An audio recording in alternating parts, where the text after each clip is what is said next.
All right, have and have not fans, and we're going to be talking about the parenting styles of Katheryn and Jim Cryer. And one of the things that I praised about the episode In His Eyes is the scene between Katheryn and Jim. I just love the dynamic between those two when it's written well. It's not so much of Katheryn being run over when it comes to Jim's personality. It's like the both of them having back and forth banter that's funny yet informative. And the thing about it is that even though Jim is a bastard, he was dropping some real truth bombs in the last episode. Like, Katheryn was quick to call him out on his crap for being an absent father, and Wyatt turning out the way he did because of, everything that Jim didn't do as a dad. But then Jim was like, you know what? Hey, Katheryn, you're not innocent in this as well. We were shitty parents. And that's absolutely correct.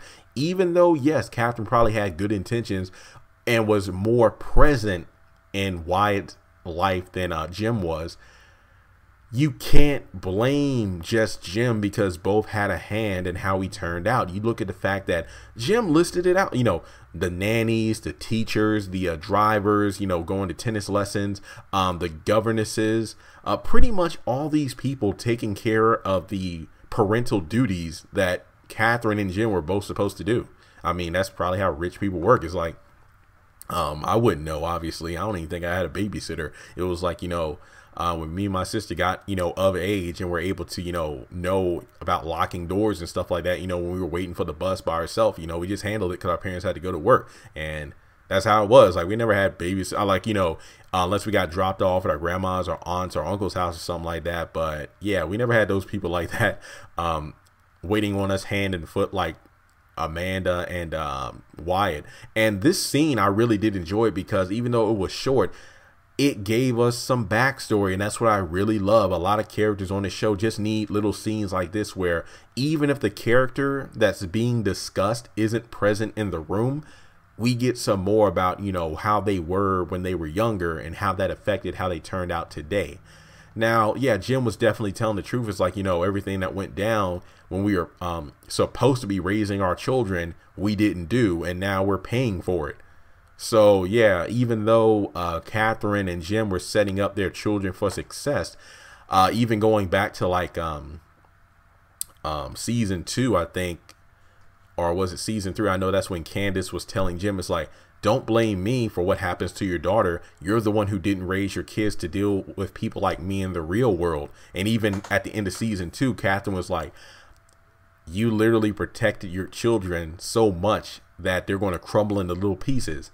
And I hope you're there to help pick up the pieces. It's like, I hope you're satisfied with yourself, Jim Cryer. I'll never forget it. That was like one of the most powerful scenes from season 2. And this was towards the very end. I know that Jim was so shaken up by what Katheryn was saying that he was literally unable to like hold that glass with alcohol in it. But if I can find a clip, I'll definitely put it in the video. But if not, then you know what I'm talking about. So just a little side note that if I do put the clip in the video, of course, credit to the OWN network, Tyler Perry and Tyler Perry Studios. I'll look for the clip after I finish recording. If I can find it, I will insert it in this video. But in any case, I just wanted to talk about the fact that I'm glad that Jim is self-aware. Like I said in my other video, at least he's aware that he's addicted to sex and whatnot, and he's an asshole. But at least he isn't blind to it. Will be different if he's like, man, we did everything we could with Wyatt, but he still turned out the way he is now. But no. He literally said, like, look, after everything we've been through, we've lost. I mean, he didn't say this, but the fact that they lost a daughter probably really did make them aware to how crappy parents they were. And I think in another scene when this is before the Amanda funeral, when Wyatt was called down by Jim and Katheryn while they're sitting on the couch in the living room, and it's like, look, we're going to retire, probably go on vacation or whatever, and then what, I gotta bury my daughter tomorrow morning, and then I gotta carry my son to jail. And it's like, I am tired of helping people who don't want to help themselves. I'm tired of being in a marriage where my wife wants to blame everything on me. And that is absolutely true, because even though Jim has done a lot of stuff, Katheryn is quick to blame him for everything that's gone wrong.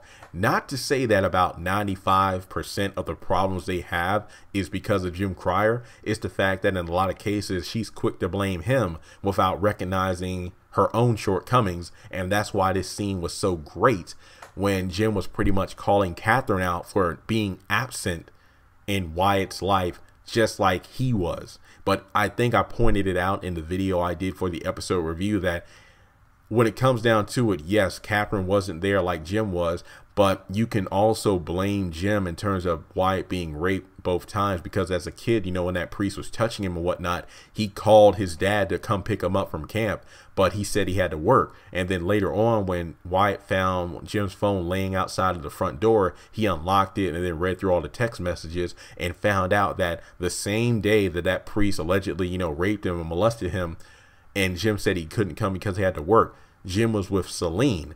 Then we fast forward to the whole Toxic in the jail cell. Yes, Veronica was the one that put Toxic in the jail cell, but remember, that was the same time after Jim and Katheryn left Wyatt in jail. And then when they were driving off, Katheryn was like, look, I got a bad feeling about this. We need to turn this car around and get him out there right now.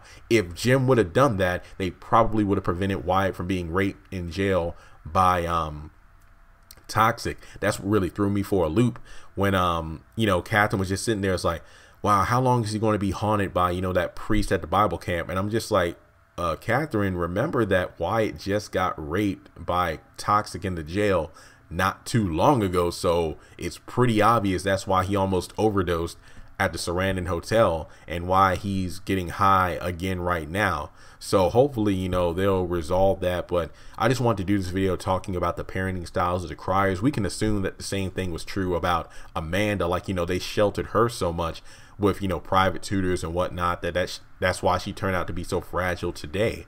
But yeah, let me know in the comment section below, what did you think about the parenting styles of Jim and Katheryn? Do you want more scenes like this where we have two characters interacting, but they're not just reciting the same dialogue over and over again? They're talking about things of the past and how that helped influence the characters and how they are today.